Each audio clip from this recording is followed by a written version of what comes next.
YS. Vijayalakshmi Reddy మనకు బాగా YS. విజయమ్మగా పరిచయస్తులు. వీరు గతంలో ఆంధ్రప్రదేశ్ శాసనసభ్యులు పులివెందుల శాసనసభకు వై.ఎస్. ఆర్. కాంగ్రెస్ పార్టీ తరపున ప్రాతిథ్యం వహిస్తున్నారు. 2022 వై.ఎస్. ఆర్. కాంగ్రెస్ పార్టీ ప్లీనరీలో వైఎస్ విజయమ్మ గౌరవాధ్యక్ష పదవికి రాజీనామా చేస్తున్నట్లు ప్రకటించారు.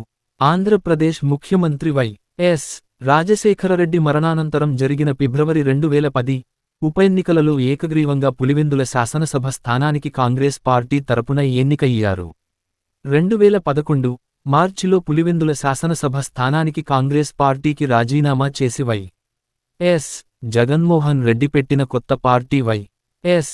ఆర్. కాంగ్రెస్ పార్టీలో చేరారు. తరువాత వచ్చిన ఎన్నికలలో వై.ఎస్.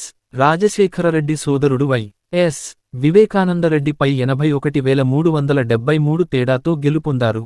ఈమె రాజకీయ జీవితంలో ప్రథమసారిగా ఎన్నికైన తరువాత నుంచి ప్రథమసారి రాజీనామా చేసే వరకు శాసనసభకు హాజరు అవ్వకపోవడం చరిత్రలో ఓ మైలురాయి. 2011 మార్చిలో రెండవసారి ఎన్నికైన తరువాత మొదటిసారిగా అప్పటి ముఖ్యమంత్రి కిరణ్ కుమార్ రెడ్డి ప్రభుత్వంపై జరిగిన అవిశ్వాస తీర్మానంపై తమ ఓటు హక్కుని వినియోగించుకునే నిమిత్తం మొదటిసారిగా శాసనసభకు హాజరయ్యారు. వ్యక్తిగత జీవితం. వై.ఎస్. రాజశేఖరరెడ్డి భార్య వై.ఎస్. విజయమ్మగా లోకానికి సుపరిచితం. వీరికి ఇద్దరు సంతానం. కుమారుడు వై.ఎస్. జగన్మోహన్ రెడ్డి మొదటి సంతానమైన వైఎస్ జగన్మోహన్ రెడ్డి 2019 ఎన్నికలలో భారీ మెజారిటీతో గెలిచారు. ఆంధ్రప్రదేశ్ రెండో ముఖ్యమంత్రిగా ప్రమాణ స్వీకారం చేశారు. కుమార్తె షర్మిల. వై.ఎస్. ఆర్. కాంగ్రెస్ పార్టీ తన కుమారుడు జగన్మోహన్ రెడ్డి స్థాపించిన వై.ఎస్. ఆర్. కాంగ్రెస్ పార్టీకి గౌరవ అధ్యక్షులు ఈమె. ఈ పార్టీ తరపున ఎన్నికైన మొదటి శాసనసభ్యులు ఈమె.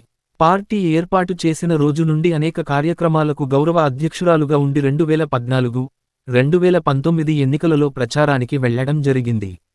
2013 సమైక్యాంధ్ర ఉద్యమము. 2013 సమైక్యాంధ్ర ఉద్యమములో భాగంగా ఈవిడ తన శాసనసభ సభ్యత్వానికి రాజీనామా చేశారు.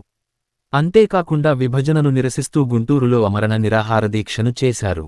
దీనిని పోలీసులు భగ్నం చేసి ఈవిడను గుంటూరు ప్రభుత్వ ఆసుపత్రిలో చేర్పించారు. తర్వాత రాష్ట్ర విభజన ప్రక్రియను వెంటనే ఆపాలని కేంద్ర హోంమంత్రి సుశీల్ కుమార్ షిండేకు లేఖ రాశారు. రాష్ట్రాన్ని సమైక్యంగా ఉంచాలని ఆ లేఖలో ఆమె కోరారు. వాస్తవాలను మరుగునపరుస్తున్నారని పేర్కొన్నారు. సిపిఎం మినహా మిగిలిన పార్టీలు తెలంగాణకు సానుకూలమని ఎలా చెప్తారని ఆమె ప్రశ్నించారు. విభజనకు 5 పార్టీలు అనుకూలంగా ఉన్నాయని తెలిపారు. బీజేపీ, టీఆర్ఎస్, టీడీపీ, సిపిఐ తెలంగాణకు అనుకూలం అని వివరించారు. వైఎస్సార్సీపీ, సిపిఎం, ఎంఎం విభజనను వ్యతిరేకిస్తున్నాయని స్పష్టం చేశారు.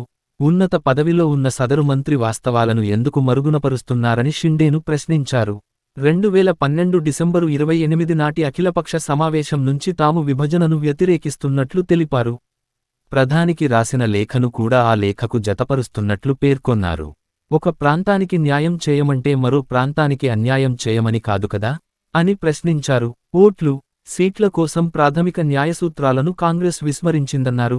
విభజన నిర్ణయంతో కోస్తా, రాయలసీమ ప్రాంతాలు అట్టుడుకుతున్నాయని తెలియజేశారు. అలాంటప్పుడు ఏకాభిప్రాయం కుదిరిందని కాంగ్రెస్ ఎలా చెప్పగలదు అని ప్రశ్నించారు. రాష్ట్రం కలిసున్నప్పుడు మహారాష్ట్ర, కర్ణాటకతో నీటి సమస్యలు తలెత్తుతున్నాయి. రాష్ట్రం విడిపోతే పోలవరం ప్రాజెక్టుకు నీళ్లు ఎక్కడి నుంచి వస్తాయి అని అడిగారు. రాష్ట్ర ఆదాయంలో 50% హైదరాబాద్ నుంచే వస్తుంది. విడిపోతే ఉద్యోగాల కోసం సీమాంధ్రులు ఎక్కడికెళ్లాలి అని ప్రశ్నించారు. 43 రోజులుగా సీమాంధ్రలో ప్రజలు రోడ్లపైకి వచ్చారు. ప్రజల జీవితాలతో కాంగ్రెస్ పార్టీ చెలగాటమాడుతోందని ఆ లేఖలో విజయమ్మ విమర్శించారు.